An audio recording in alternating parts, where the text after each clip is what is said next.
समय था 3 दिसंबर 1971। रात का अंधेरा। पाकिस्तान ने अचानक भारत के कई एयरफोर्स बेसिस पर हमला कर दिया। उन्हें लगा कि एक सरप्राइज अटैक करके भारत को डराया जा सकता है, लेकिन शायद पाकिस्तान ने भूल चुका था कि भारत जवाब देने में देर कर सकता है, लेकिन जवाब देना कभी नहीं भूलता। अगले ही दिन भारत ने ऑफिशियली वार डिक्लेयर कर दिया, लेकिन इसी बीच पाकिस्तान ने एक ऐसा प्लान बनाया जो अगर सफल हो जाता तो राजस्थान का एक बड़ा हिस्सा उसके कब्जे में जा सकता था। उसे लगा कि भारत की पूरी मिलिट्री ईस्ट पाकिस्तान यानी कि आज के बांग्लादेश में लड़ रही है, इसलिए वेस्ट बॉर्डर लगभग खाली होगा। बस यही उसकी सबसे बड़ी गलती थी, क्योंकि राजस्थान के रेगिस्तान में एक छोटी सी पोस्ट उसका इंतजार कर रही थी, जहां सिर्फ 120 भारतीय जवान मौजूद थे। लेकिन उन 120 जवानों का हौसला पाकिस्तान की 3000 सैनिकों वाली पूरी ब्रिगेड से भी बड़ा था। और यहीं से शुरू होती है बैटल ऑफ लोंगेवाला की असली कहानी। 1971 तक पाकिस्तान दो हिस्सों में बटा हुआ था। एक था वेस्ट पाकिस्तान जो आज का पाकिस्तान है, दूसरा था ईस्ट पाकिस्तान जो आज का बांग्लादेश है। ईस्ट पाकिस्तान के लोगों को बराबरी का हक नहीं मिल रहा था, उनकी भाषा अलग थी, उनकी संस्कृति अलग थी और उन्हें गवर्नमेंट में भी बराबर रिप्रेजेंटेशन नहीं दिया जा रहा था। धीरे धीरे लोगों का गुस्सा बढ़ता गया और फिर वहां एक बड़ा सिविल वार हो गया, यानी अपने ही देश के लोग अपनी ही गवर्नमेंट के खिलाफ खड़े हो गए। पाकिस्तान आर्मी ने इस आंदोलन को रोकने के लिए बहुत ही ब्रूटल एक्शन लिया। हजारों लोगों की जान गई, लाखों लोगों ने अपना घर छोड़ना पड़ा, करोड़ों रिफ्यूजी भारत की सीमा में आने लगे। अब ये सिर्फ पाकिस्तान का इंटरनल मैटर नहीं रहा था, इसका सीधे असर भारत पर पड़ने लगा। भारत पर रिफ्यूजी का भारी दबाव था, ह्यूमैनिटेरियन क्राइसिस पैदा हो चुकी थी। दूसरी तरफ दुनिया भर में पाकिस्तान की आलोचना होने लगी, लेकिन पाकिस्तान ने अपनी गलतियों को मानने के बजाय पूरा दोष भारत पर डाल दिया। और फिर 3 दिसंबर 1971 को पाकिस्तान ने ऑपरेशन चेंगिस खान शुरू किया। इस ऑपरेशन के तहत पाकिस्तान एयरफोर्स ने भारत के कई एयर बेसेस पर हमला किया। उनका मकसद था इंडियन एयरफोर्स को शुरुआत में ही कमजोर कर देना, लेकिन पाकिस्तान की प्लानिंग यहां भी फेल हो गई। भारत पहले से ही अलर्ट था, इसलिए नुकसान उतना नहीं हुआ जितना पाकिस्तान को उम्मीद थी। अब भारत के पास वार में उतरने के अलावा कोई दूसरा विकल्प नहीं बचा। 4 दिसंबर 1971 भारत ने ऑफिशियली वार डिक्लेयर कर दिया। अब पूरी दुनिया की नजर साउथ एशिया पर थी, लेकिन पाकिस्तान की असली स्ट्रेटजी कहीं और चल रही थी। उसे पता था कि ईस्ट पाकिस्तान को बचाना लगभग नामुमकिन है, इसलिए उसने सोचा कि अगर ईस्ट में जमीन नहीं बचा सकते तो वेस्ट में भारत की जमीन पर कब्जा कर लो। युद्ध खत्म होने के बाद उसी जमीन को नेगोशिएशन टेबल पर इस्तेमाल करेंगे, यानी ईस्ट पाकिस्तान में जो नुकसान होगा उसकी भरपाई राजस्थान की जमीन से करने की कोशिश। यही पाकिस्तान का मास्टर प्लान था। अब सवाल था कि हमले के लिए कौन सी जगह चुनी जाए। पाकिस्तान की नजर पड़ी राजस्थान के थार डेजर्ट में मौजूद एक छोटी सी बॉर्डर पोस्ट लोंगेवाला। आज अगर आप मैप पर लोंगेवाला देखें तो एक छोटा सा इलाका दिखाई देगा, लेकिन 1971 में इसकी स्ट्रेटेजिक इंपॉर्टेंस बहुत बड़ी थी, क्योंकि लोंगेवाला रामगढ़ और जैसलमेर जाने वाले रास्तों के बीच मौजूद था। अगर पाकिस्तान इन पोस्ट पर कब्जा कर लेता तो उसके लिए रामगढ़ तक पहुंचना आसान हो जाता, और अगर रामगढ़ गिर जाता तो जैसलमेर भी खतरे में आ सकता था। यानी एक छोटी सी पोस्ट पूरे वेस्टर्न सेक्टर की सिक्योरिटी तय कर रही थी। लेकिन पाकिस्तान की इंटेलिजेंस ने यहां सबसे बड़ी गलती कर दी। उन्हें जानकारी मिली कि इस पोस्ट पर सिर्फ कुछ बीएसएफ जवान मौजूद है। उन्हें लगा कि यह पोस्ट बिना ज्यादा रेजिस्टेंस के कुछ ही घंटों में कब्जे में आ जाएगी। इतना कॉन्फिडेंस था कि पाकिस्तान के कुछ कमांडर्स कह रहे थे कि ब्रेकफास्ट लोंगेवाला में करेंगे, लंच रामगढ़ में और डिनर जैसलमेर में। उन्हें बिल्कुल अंदाजा नहीं था कि इस पोस्ट पर जल्द ही भारतीय सेना की 23rd पंजाब रेजिमेंट की अल्फा कंपनी तैनात होने वाली है। और इस कंपनी की कमान संभाल रहे थे मेजर कुलदीप सिंह चांदपुरी। कुलदीप सिंह चांदपुरी और उनके साथ थे सिर्फ 120 भारतीय जवान, ना कोई बड़ी बटालियन, ना हैवी आर्टिलरी, ना बड़ी टैंक फोर्स, सिर्फ सीमित हथियार, कुछ medium machine gun, 81 mm motors और कुछ एंटी टैंक रॉकेट लॉन्चर्स, और सबसे बड़ी ताकत अपने देश के लिए जान देने का जज्बा। उधर पाकिस्तान इस मिशन के लिए लगभग 3000 सैनिक, दर्जनों टैंक और भारी हथियार भेज दिए थे। यानी नंबर्स के हिसाब से देखें तो यह लड़ाई शुरू होने से पहले ही एक तरफा लग रही थी। लेकिन इतिहास सिर्फ नंबर से नहीं लिखा जाता, इतिहास लिखा जाता है करेज, लीडरशिप और डिसीजन मेकिंग से। 4 दिसंबर की रात रेगिस्तान में अजीब सी खामोशी थी, ठंडी हवा चल रही। तभी बॉर्डर पर पेट्रोल कर रहे भारतीय सैनिकों को दूर से अलग तरह की आवाज सुनाई दी।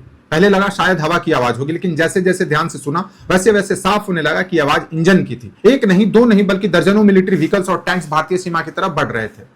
भारतीय पेट्रोल टीम ने बिना एक सेकंड गंवाए सूचना मेजर कुलदीप सिंह चांदपुरी तक पहुंचा दी। मेजर चांदपुरी तुरंत समझ गए जिस खतरे का डर था वो अब उनके सामने खड़ा था, और अब अगले कुछ घंटों में सिर्फ 120 जवानों को 3000 से ज्यादा दुश्मनों के सामने खड़े होकर इतिहास लिखना था। रेगिस्तान की उस ठंडी रात में अब सब कुछ बदल चुका था। मेजर कुलदीप सिंह चांदपुरी को साफ पता था कि सामने कोई छोटी टुकड़ी नहीं आ रही है, दुश्मन पूरी तैयारी के साथ आया है। टैंक्स है, भारी हथियार है, सैनिकों की संख्या भी भारतीय जवानों से कई गुना ज्यादा है। उन्होंने तुरंत आर्मी हेडक्वार्टर्स को सिचुएशन रिपोर्ट्स भेजी, लेकिन एक बहुत बड़ी प्रॉब्लम थी। लोंगेवाला इतनी दूर थी कि रात के अंधेरे में तुरंत रीइंफोर्समेंट भेजना आसान नहीं था। उस समय इंडियन एयरफोर्स के फाइटर एयरक्राफ्ट भी रात में अटैक करने में सक्षम नहीं थे, यानी सुबह होने से अभी कई घंटे बाकी थे, और तब तक इन 120 जवानों को अकेले ही पूरे पोस्ट बचानी थी। हेडक्वार्टर से सिर्फ एक मैसेज आया, लोंगेवाला पोस्ट किसी भी कीमत पर नहीं छोड़नी है, सुबह तक टिके रहना है। यही वो पल था जिसने पूरी बैटल की दिशा तय कर। मेजर चांदपुरी जानते थे कि अगर अभी पीछे हट गए तो पाकिस्तान के लिए रामगढ़ और फिर जैसलमेर का रास्ता लगभग खुल जाएगा। उन्होंने अपने सभी जवानों को एक जगह बुलाया। चारों तरफ अंधेरा था, ऊपर सितारों से भरा आसमान और सामने मौत खड़ी थी। मेजर चांदपुरी ने अपने सैनिकों से कहा कि जो यहां से जाना चाहता वो जा सकता है, लेकिन मैं आखिरी सांस तक यहीं लड़ूंगा। कुछ सेकंड के लिए माहौल पूरा शांत हो गया, लेकिन एक भी जवान पीछे नहीं हटा। 120 के 120 सैनिक वही खड़े रहे। उस पल ये सिर्फ आर्मी नहीं थी, यह भारत की हिम्मत खड़ी थी। उधर पाकिस्तान को अभी भी पूरा भरोसा था कि यह लड़ाई कुछ घंटों की है। उनकी ब्रिगेड में लगभग 3000 सैनिक थे, साथ में दर्जनों Chinese made T-59 tank, armoured vehicles और भारी हथियार। इतना ओवर कॉन्फिडेंस था क्योंकि कुछ कमांडर्स पहले ही बोल चुके थे कि ब्रेकफास्ट लोंगेवाला में, लंच रामगढ़ में करेंगे और डिनर जैसलमेर में। लेकिन उन्हें पता नहीं था कि रेगिस्तान सिर्फ बहादुरों का साथ देता। आधी रात के बाद पाकिस्तान आर्मी ने बॉर्डर क्रॉस करना शुरू कर दिया, लेकिन जैसे उनके टैंक्स रेगिस्तान के अंदर बढ़ने लगे, पहली बड़ी प्रॉब्लम सामने आ गई। थार डेजर्ट की नरम रेत हैवी टैंक के लिए बिल्कुल भी आसान नहीं था। कई टैंक्स धीरे चलने लगे, कुछ रेत में धंस गए, कुछ व्हीकल्स रास्ता बदलने लगे, यानी अटैक की स्पीड पहले ही कम हो चुकी थी। लेकिन पाकिस्तान की मुश्किलें तो अभी शुरू हुई थी। लोंगेवाला पोस्ट के पास बीएसएफ ने अपने ऊंटों को रोकने के लिए एक साधारण बार्ब वायर लगा रखा था, बस एक पतली सितार। लेकिन अंधेरे में पाकिस्तान के कमांडर ने उन्हें से देखकर सोचा कि शायद यहाँ एंटी टैंक मैनफील्ड बिछाया हुआ है। यहीं पर उनकी दूसरी सबसे बड़ी गलती हुई। उन्होंने आगे बढ़ने के बजाय माइन डिटेक्शन टीम बुला ली। सैनिक रुक गए, इंजन चलते रहे, लेकिन अटैक रुक गया। करीब 2 घंटे, पूरे 2 घंटे पाकिस्तान आर्मी इसी कंफ्यूजन में फंसी रही कि आगे माइनफील्ड है या नहीं, और यही 2 घंटे भारत के लिए बड़ा एडवांटेज बन गया। उधर भारतीय सैनिक लगातार अपनी डिफेंसिव पोजीशन मजबूत कर रहे थे। जहां समय मिला वहां जल्दी जल्दी एंटी टैंक माइंस बिछाई गई, मशीन गन्स की पोजीशन बदली गई, रॉकेट लॉन्चर्स तैयार किए गए और हर सैनिक अपनी जगह तैनात खड़ा था। अब तक पाकिस्तान ने लोंगेवाला पोस्ट को चारों तरफ से घेर लिया था। रात के लगभग 12:30 बजे पाकिस्तान ने मीडियम आर्टिलरी से बम्बार्डमेंट शुरू कर दिया। चारों तरफ एक्सप्लोजन होने लगे। रेगिस्तान की शांत रात अचानक आग और धुएं में बदल गई। लेकिन भारतीय सैनिकों ने जवाबी फायर नहीं किया। उन्होंने खुद को रोके रखा। क्यों? क्योंकि मेजर चांदपुरी जानते थे कि अगर अभी फायर किया तो अपनी पोजीशन जल्द ही रिवील हो जाएगी। इसलिए उन्होंने जवानों को इंतजार करने का आदेश दिया। उधर पाकिस्तान के टैंक्स धीरे धीरे आगे बढ़ रहे थे। उन्हें लग रहा था कि भारतीय सैनिक डर चुके हैं, लेकिन असलियत बिल्कुल अलग थी। मेजर चांदपुरी अपने सैनिकों से सिर्फ एक बात कह रहे थे कि उन्हें और पास आने दो, और पास। कुछ ही मिनटों बाद पाकिस्तान के पहले टैंक भारतीय पोस्ट से सिर्फ कुछ दर्जन मीटर की दूरी पर पहुंच गए। अब मेजर चांदपुरी ने आदेश दिया, फायर। अगले ही सेकंड भारतीय एंटी टैंक रिक्वायर्स गन्स गरज उठी। पहला शेल सीधा एक टैंक पर लगा। भयानक एक्सप्लोजन हुआ। उसके पीछे चल रहा दूसरा टैंक भी आग के चपेट में आ गया। कुछ ही सेकंड में पाकिस्तान के 2 टैंक्स जल रहे थे। अब पाकिस्तान को पहली बार एहसास हुआ कि सामने सिर्फ बॉर्डर पोस्ट नहीं बल्कि मौत खड़ी है। ऊंची पोजीशन पर बैठे भारतीय सैनिकों को साफ टारगेट मिल रहा था। रिक्वायर्स गन लगातार फायर कर रही थी, मशीन गन भी लगातार गोलियां बरसा रही थी। और सबसे दिलचस्प बात यह थी कि पाकिस्तान के कई टैंक्स के पीछे अतिरिक्त फ्यूल ड्रम्स लगे हुए थे। जैसे ही भारतीय सेल उन पर लगता, फ्यूल में आग लग जाती और पूरा टैंक आग के गोले में बदल जाता। अब रात के अंधेरे में जलते हुए टैंक से भारतीय सैनिकों के लिए रोशनी बन गए। जहां जहां आग लगी वहीं वहीं दुश्मन साफ दिखाई देने लगा। हर गुजरते मिनट के साथ पाकिस्तान की मुश्किलें बढ़ रही थी, लेकिन भारतीय सैनिक भी जानते थे कि सिर्फ ग्राउंड फायर से पूरी ब्रिगेड को ज्यादा देर तक रोका नहीं जा सकता। उन्हें बस सिर्फ एक चीज का इंतजार था, सूरज निकलने का, क्योंकि जैसे ही सुबह होती इंडियन एयरफोर्स इस लड़ाई का हिस्सा बनने वाली थी। और पाकिस्तान को बिल्कुल अंदाजा नहीं था कि अगले कुछ घंटों में आसमान से ऐसी तबाही टूटने वाली है जो बैटल ऑफ लोंगेवाला को हमेशा के लिए इतिहास में अमर बना देगा। रात लगभग खत्म हो चुकी थी। मेजर कुलदीप सिंह चांदपुरी और उनके 120 जवान कई घंटों से लगातार लड़ रहे थे। उन्होंने पाकिस्तान की पूरी ब्रिगेड को रोक लिया था, लेकिन हर सैनिक जानता था कि अगर अब मदद नहीं पहुंची तो ज्यादा देर तक टिक पाना बेहद मुश्किल होगा। उधर पाकिस्तान को लग रहा था कि भारतीय सैनिक अब थक चुके होंगे। उन्होंने एक बार फिर अपनी इन्फेंट्री और टैंक्स को आगे बढ़ने का आदेश दिया, लेकिन तभी पूर्व दिशा से सूरज की पहली किरण दिखाई दी और उसी के साथ आसमान में एक तेज आवाज गूंजने लगी। भारतीय सैनिकों ने ऊपर देखा, इंडियन एयरफोर्स के हंटर फाइटर जेट्स तेजी से लोंगेवाला की तरफ आ रहे थे। यही वो पल था जिसका मेजर चांदपुरी पूरी रात इंतजार कर रहे थे। जैसे ही हंटर एयरक्राफ्ट बैटल एरिया के ऊपर पहुंचे, उन्होंने बिना समय गवाए पाकिस्तान के टैंक्स पर रॉकेट अटैक शुरू कर दिया। कुछ ही सेकंड में एक टैंक आग के गोले में बदल गया, फिर दूसरा, फिर तीसरा, और देखते देखते पूरा रेगिस्तान जलते हुए टैंक से भरने लगा। अब पाकिस्तान के पास सैनिकों के सामने सबसे बड़ी समस्या यह थी कि खुले रेगिस्तान में उनके पास छिपने की कोई जगह नहीं थी। ऊपर से इंडियन एयरफोर्स लगातार रॉकेट्स और कैनन फायर कर रही थी और नीचे भारतीय आर्मी लगातार गोलियां बरसा रही थी। यानी पाकिस्तान पूरी तरह क्रॉस फायर में फंस चुका था। चारों तरफ सिर्फ धुआं, आग, एक्सप्लोजन और भागते हुए दुश्मन दिखाई दे रहे थे। हंटर जेट्स अपना पहला अटैक पूरा करके बेस लौटे ताकि फ्यूल और रॉकेट्स दोबारा भर सके।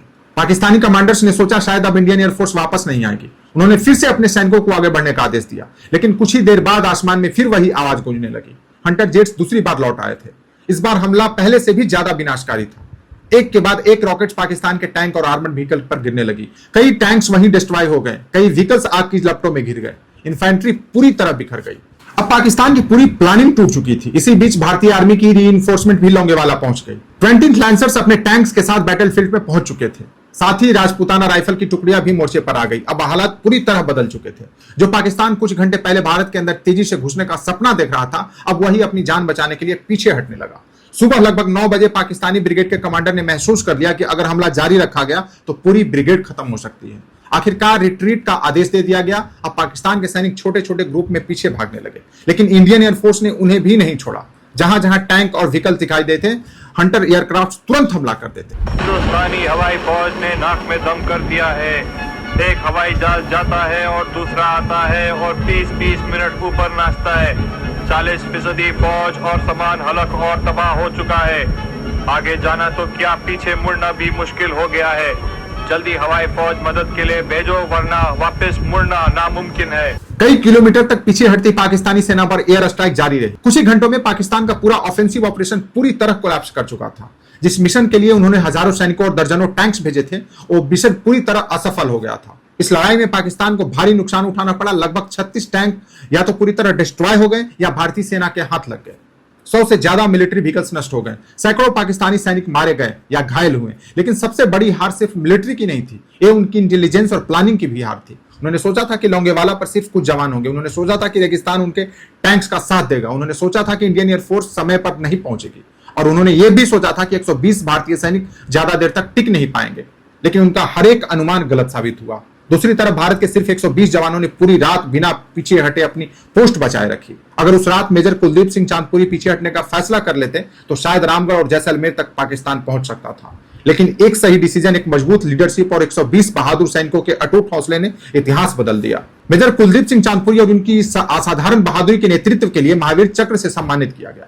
आज भी बैटल ऑफ लोंगेवाला पर भारतीय मिलिट्री हिस्ट्री की सबसे प्रेरणादायक लड़ाइयों में गिना जाता है। साल 1997 में इस ऐतिहासिक बैटल पर बॉर्डर फिल्म बनी, जिसमें सनी देओल ने मेजर चांदपुरी का किरदार निभाया था। इस फिल्म ने करोड़ों भारतीयों को पहली बार लोंगेवाला की वीर गाथा से परिचित कराया।